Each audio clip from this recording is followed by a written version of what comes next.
One Story, 15. Éxodo 1 al 4. Multiplicación, opresión, gemido y Moisés. La razón por la que entraron en Egipto, una imagen de la salvación. Dios envió a su pueblo a Egipto con un plan y con un propósito. Para formar un pueblo de Dios, debe haber un rey, un pueblo y un reino donde el rey y su pueblo habiten juntos sin vergüenza. Aunque la tierra puede ser simbolizada por Canaán, el reino no es simplemente un pedazo visible de tierra, es el concepto de un espacio donde Dios está presente. Para el reino de Dios, el Rey, que es Dios, es perfecto desde la eternidad pasada hasta la eternidad futura. En el principio, el Edén era el reino de Dios, cuando no había vergüenza entre Dios y el ser humano. Pero después de que Adán y Eva pecaron, el Edén ya no pudo ser el reino de Dios. Tras ser expulsados, sus descendientes siguieron pecando y no pudieron establecer el reino completo de Dios. No pudieron guardar las leyes que Dios les había dado como su pueblo. Por eso, Dios comenzó con Abraham y dibujó una y otra vez el retrato de su salvación. La salvación de Dios empieza llamando a las personas fuera de este mundo, un mundo rico y abundante, pero lleno de pecado, la ciudad del pecado. Él les quita el corazón puesto en el mundo y les enseña a cortar los lazos con el mundo. Los guía a reconocer y admitir que este mundo no es la nación verdadera donde el pueblo de Dios debe habitar. Así, dirige sus corazones hacia su reino, su verdadero hogar. Les hace anhelar una muerte mejor, más bienaventurada que la de aquel que ganó todo el mundo. Ese es el primer paso, llamarlos fuera de la tierra de abundancia, que representa este mundo.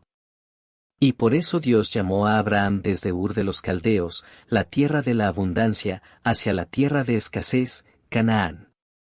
Cuando creemos en Jesucristo, puede que por un momento tengamos éxito en este mundo, como Abraham, Isaac, Jacob y José. Pero ese no es el propósito del llamado. Abraham, una vez, descendió a Egipto sin consultar a Dios y allí obtuvo plata y oro y ovejas, vacas, asnos y asnas, siervos y siervas, y camellos. Pero esas cosas no le fueron dadas para que las disfrutara eternamente. Dios se las confió temporalmente, para que, al conocer más a Dios, finalmente pudiera soltarlas. Cuando Dios le dijo a Isaac que no bajara a Egipto, Isaac obedeció, y cosechó al 100 por 1 en esa tierra, y fue bendecido por Dios. Pero eso no fue una promesa de que Dios seguiría derramando bendiciones en abundancia para siempre. Más bien, fue una probadita, una muestra de la plenitud que el pueblo de Dios algún día disfrutaría en el reino de Dios.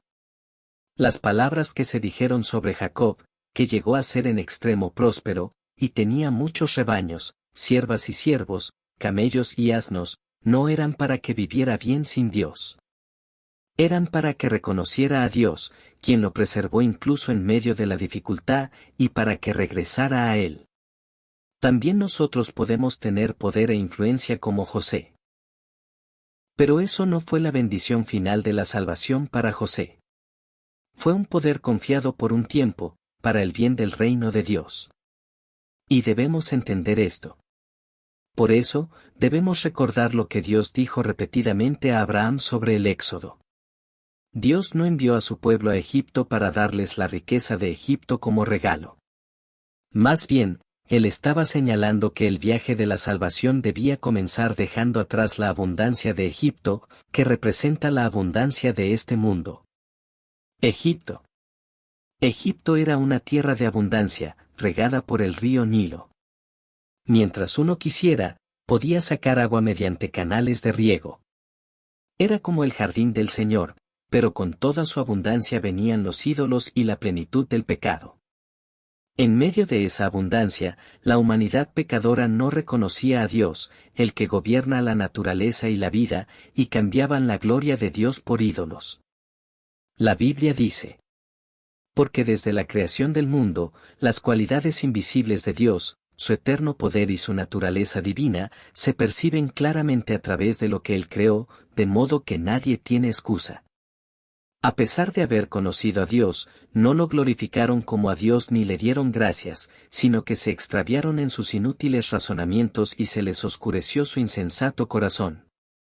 Aunque afirmaban ser sabios, se volvieron necios y cambiaron la gloria del Dios inmortal por imágenes que eran réplicas del hombre mortal, así como de aves, cuadrúpedos y reptiles. Multiplicación.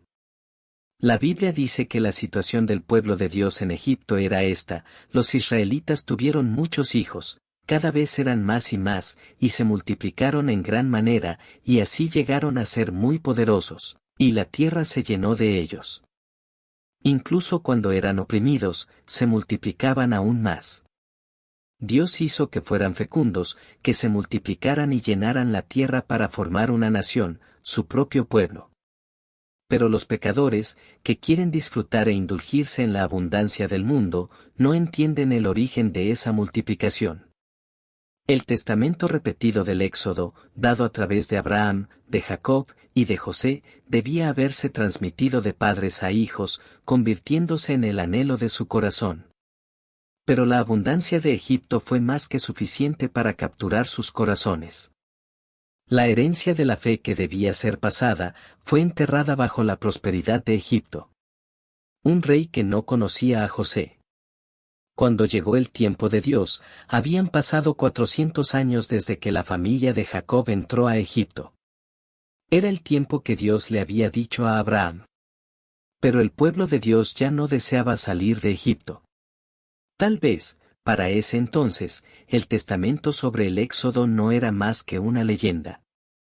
Y fue entonces que surgió un nuevo rey en Egipto, uno que no conocía a José ni la gran salvación que había traído durante la hambruna. Por esto, se les impusieron capataces al pueblo de Dios, y se les cargó con duros trabajos. Fueron afligidos y obligados a construir las ciudades de almacenaje de Pitón y Ramsés para el faraón. Para el pueblo que antes había disfrutado de la abundancia de Egipto, esto parecía un gran sufrimiento. Pero nosotros sabemos esto: la abundancia del mundo no es la bendición. Conocer a Dios es la bendición. Y la pobreza del mundo no es la maldición, estar separado de Dios, eso sí es la maldición. Así que, tal como lo hizo con Jacob, Dios ahora comienza a presionar a su pueblo Israel. Opresión. Por causa del rey que no conocía a José, comenzó el sufrimiento y los trabajos forzados. La Biblia dice que fueron oprimidos. El rey de Egipto incluso ordenó a las parteras hebreas que mataran a todos los bebés varones que nacieran entre los israelitas. Y mandó a todo su pueblo que arrojaran a cada niño hebreo al Nilo. El cuidado de Dios. Dios veló por la fecundidad y multiplicación de su pueblo. Cuanto más los oprimía el rey de Egipto, más crecían. Aunque el rey ordenó matar a los bebés varones, Dios cuidó a las parteras que lo temieron y desobedecieron la orden del rey. Si una dificultad no viene de Dios, solo traerá destrucción, y no habrá salida. Pero si el sufrimiento es permitido por Dios, traerá bendición, y siempre habrá una vía de escape. Gemido. Hasta ahora, aunque vivían como extranjeros y esclavos en tierra ajena, el pueblo de Dios había estado enterrado en la abundancia de Egipto, y no había habido gemido. Pero ahora, comenzaron a gemir. Aunque el rey de Egipto murió, la opresión no cesó. Por causa del trabajo forzado, gemían y clamaban, y sus gritos llegaron hasta Dios. Y Dios los escuchó. No fue Dios quien causó el sufrimiento de su pueblo. Más bien, permitió que el faraón ejecutara su opresión por el bien de su propio reino. Y a través de esto, Dios llevó a su pueblo a finalmente gemir por la vida en Egipto. Ese gemido surgió justo en el momento que Dios ya había dicho.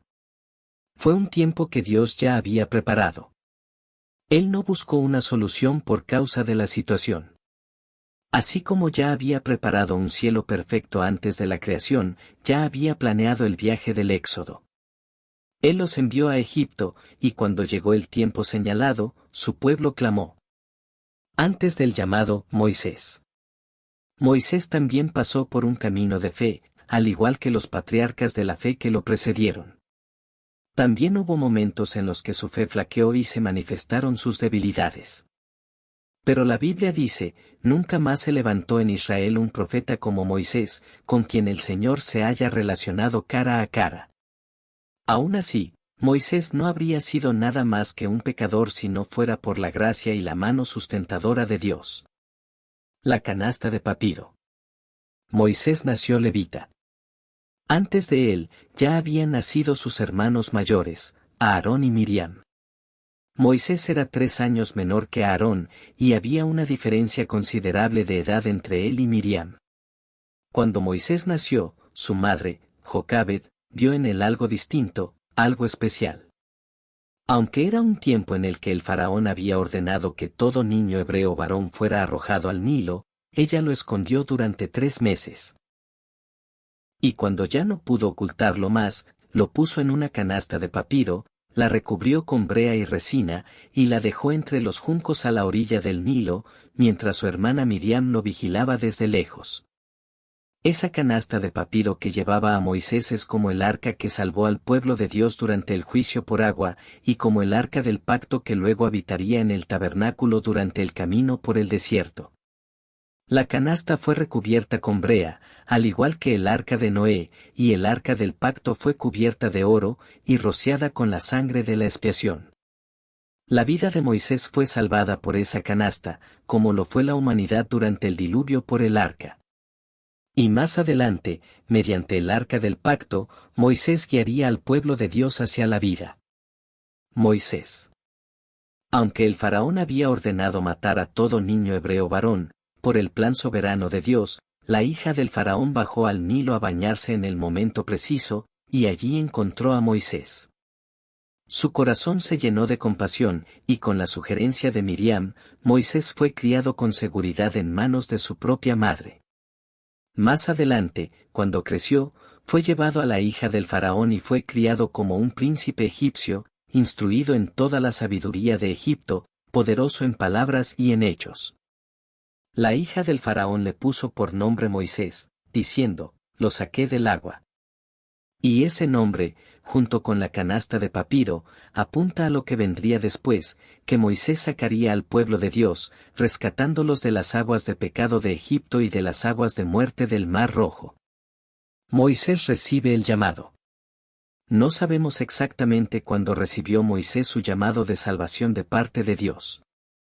El llamado que recibió a los 80 años se entiende mejor como un llamado para la misión, más que como un llamado para salvación. Habiendo crecido en las manos de su madre biológica, Moisés debió haber formado un sentido de identidad con su pueblo, y sin duda habría oído sobre el Dios de sus antepasados.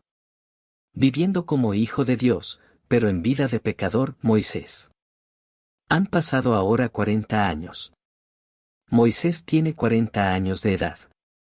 Esos 40 años, vividos como príncipe de Egipto, deben haber estado llenos de conflictos internos. Desde joven, aunque fue criado en el palacio como príncipe egipcio, Moisés debió haber sabido que era hebreo. Un día, vio a un egipcio golpeando a un hebreo.